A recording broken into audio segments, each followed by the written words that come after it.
Sunny day, sweeping the clouds away, on our way to where the air is sweet, meaning welcome back to Let's Play Dual Hearts. We've got a creepy sun staring down at us, with a big face on it like everything else in this dream.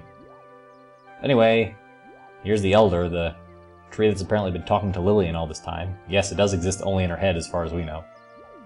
And it's got something inside it for us to kill, so in grand role-playing game tradition, let's go in and do that. Here's our clue. It's pretty obtuse, although sort of hints at the idea of using elemental affinities to fight these balls of light surrounding the boss. But before we do that, we've got to convince Lilian to stay here, because unlike us, she doesn't have a superpowered dream pig and a bunch of holy instruments helping her out. Although you would think that the people who actually, form the dream, since we're in their head, would exert a little bit more control over it, but I guess not. This is actually a sort of an establishing scene that sort of shows off Stompy's jerk personality intentionally. It's not just filler. And we'll get to that after the boss fight itself, sort of the repercussions. And of course, the boss is not like a tree monster or anything, it's just this. Meet Casey. I'd like to think that this happened because, Lilian was trolling Sano Beach and just ate raw clams before passing out in front of the tree. This is the result of her dream, but actually this is probably just some monster from the Black Calamity. His gimmick is that he apparently controls time. He's got 4 attack patterns corresponding to the seasons of the year. Weed Killer. That wouldn't even work, he's a clam. He's got a really weird voice too, it's kind of hard to hear. First thing to do is, this is actually the least aggressive of his 4 attack patterns. It's his non-elemental attack pattern. You can see when he passes by that there are a bunch of... There we go. As he passes by and hits us for 2 damage. A bunch of white elemental orbs surrounding him. That represents his non-elemental attack pattern, which means now is the time to go and clear out the boss arena. Just like in the main area, we can bomb these stumps to pick up a few collectibles, including a gold Essamon, and I believe this one over here has an HP up fragment, which is pretty important considering there's only 1 in every level. We want to pick them up when we can. There it is. So, the path here is as follows. We want to equip the Arbalest and the Draw card. Now, as you may recall, the Draw card itself imbues your weapons with the element stored on it, when you have an element on it. Of course, since this is non-elemental, we don't need a Draw card at all, we can just use the regular Arbalest. Destroying all 3 of the Arbs will cause Casey to crash land. You can hit him a couple of times before he takes off in the air and starts off the next portion of his attack pattern. In this case, it will be the lightning one. So let's put in our lightning draw card. I had to wander around for a bit and actually find lightning Essamon because I only had fire draw card at the time. He'll shoot lightning at you. It's pretty hard to dodge because the hitbox for it is a little hard to see based on the fact that it's basically entirely particle effects. Yeah, there we go. That dodged it.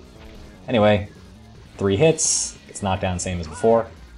It's very difficult to do a lot of damage to him while he's down. We do not have the optimal weapon for fighting him, and we're not going to get it for quite a while.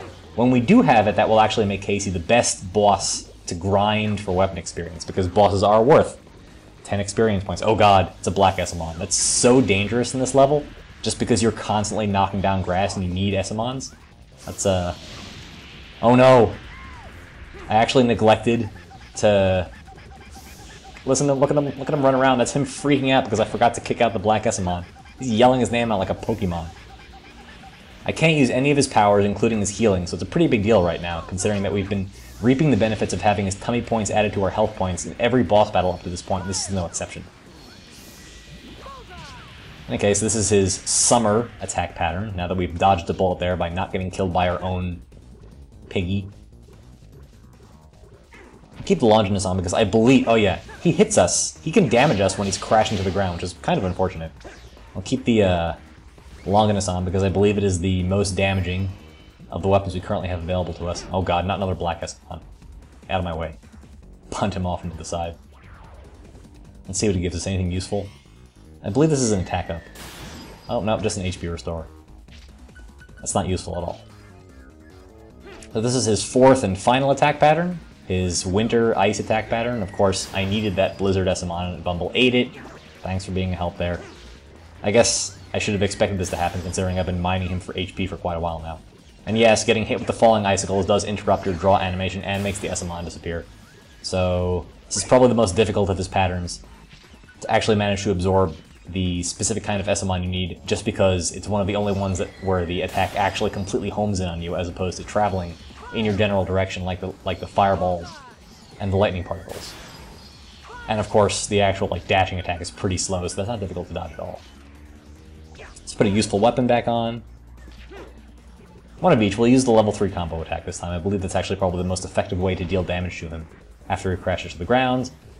Now that we've seen, though, all 4 of his attack patterns, there's no particular reason to show every single sort of rotation of this, because at this point, he just repeats the same 4 patterns at random as opposed to doing 1 each. So, alright, this is Spring, the lightning one again. Let's skip to the end, the last pattern, I believe. Yeah, this is the lightning one again. You use this one a lot in my fight against him for some reason. I'm not really sure why. Maybe just because it's the most difficult attack to actually see. Should be 1 more hit, and that should do it. Alright, there we go. He doesn't disappear like the other bosses, which turns out to be relevant. Honestly, I have no idea. He looks dead. Somehow she got in here. I'm kind of unclear where. But yeah, he moves to his fire attack pattern, and this is the other half of that establishing character moment. The scene basically serves no purpose but to show that Stompy isn't quite as much of a jerk as he looks like. This is supposed to be self-sacrificing, like something that he wouldn't normally do, but you wouldn't really know it's the case because he doesn't get any character development up until now, except for what you read in the manual about him being a jerk. So, you know, take that scene for what it's worth. Meanwhile, the most important outcome of this battle is we got the ability to fly, finally. After 8 levels of being teased by flight pads we can't use, we can finally fly. And of course, here's the sheep to explain it to us, by which I mean he just makes the pad and makes us figure it out for ourselves. But it's pretty straightforward. You can launch from the pad by pushing X, and you can do a dash. However, unlike on land, you cannot chain dashes together, which means that this is the first thing we have, mandatory, other than the Bakuna blade, that drains a reasonable amount of Esamons. Since it takes a single Esamon to flap your wings and fly up into the air, and another one to dash, and Bumble does very slowly drift downwards while he flies. Of course, the Megaton Bun's attack also takes a single Esamon when you use it in midair. It just happens to be another weapon available to us. This is where the remainder of the rings are in this level. I'll pick up a couple of them and the one primary collectible that we actually see, and then I'll sort of cut to the pickup of the key. So yeah, we drift slowly down, but we can flap our wings, or our ears rather, once to pick up some of these rings. There we go. I'm looking for one item in particular. I'm not really sure where... There we go. It's the only thing that clips in for some reason. I'm looking for that gold Esamon right there.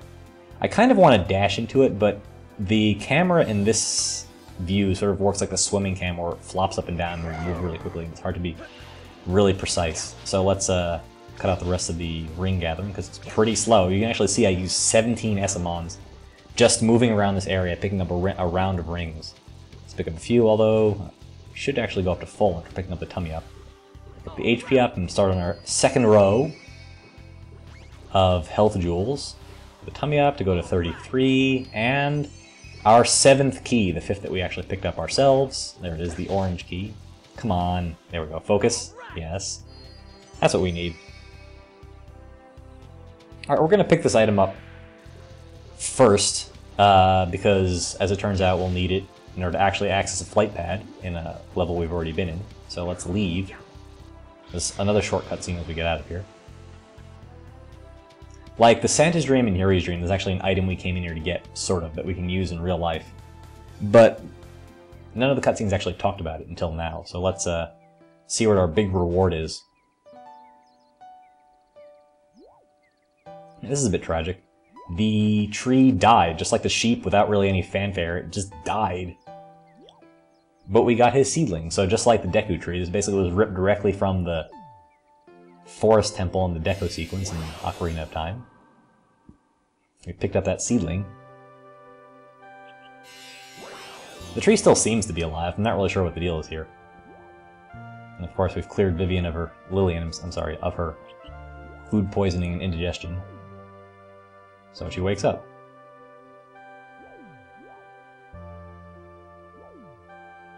Oh god, she's rubbing off on us. Yeah, see, this actually has lasting effects. It doesn't really matter gameplay mechanic-wise, but he still got the wound that he took, sort of shielding Lilian from the boss's final attack.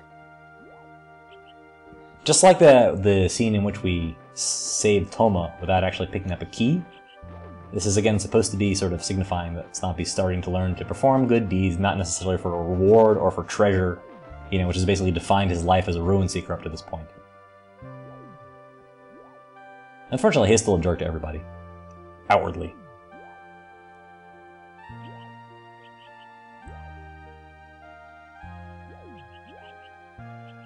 I mean, it already has changed. He's got, you know, an imaginary friend, sort of. Not that he's all that useful most of the time.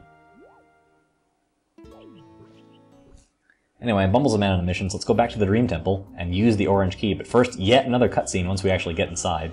This one's, for Bumble. It's the Queen.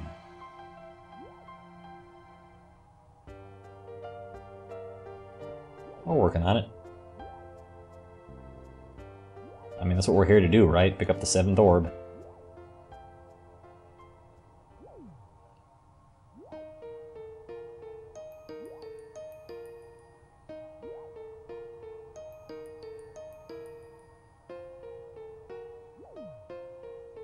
There it is. That giant thing with the logo of the game on it that we sort of notice very briefly and can actually sort of examine for a vague hint. Actually turns out to be meaningful and not just as the item that we need to touch in order to access the last Dream Energy collectible. This, by the way, also serves as a sort of motivating factor to explain why the Black Calamity had to take over the Queen.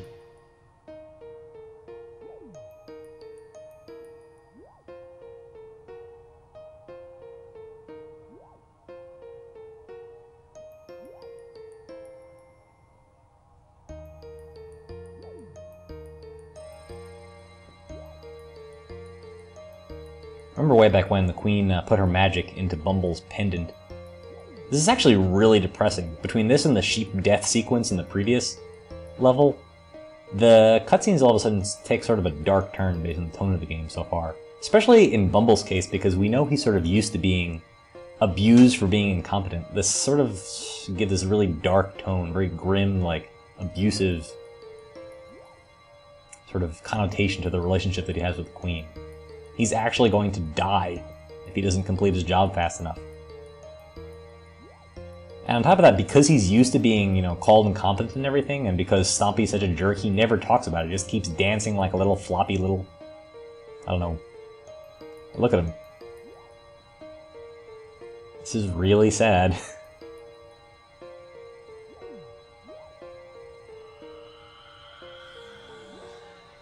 And now I must go. Man, poor guy.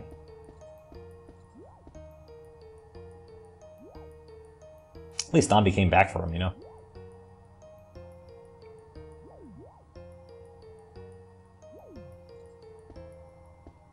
So, moving on.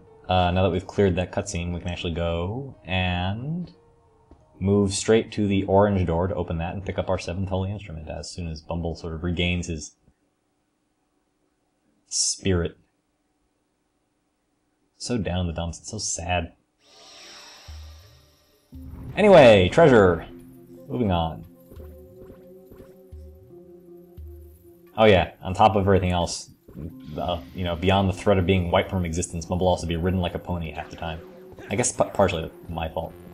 Anyway, Hall of Trial Orange. Orange means Earth, just like Lilian's whole dream. This is about climbing walls and dodging rocks. There's no puzzle whatsoever. I'm actually going to speed most of these up to double time because they're pretty straightforward. There we go. So we'll be climbing this little platform. I'm actually supposed to stay underneath the little... There we go. I think I finally figured it out. Ow. You can't see them half the time, which is really aggravating.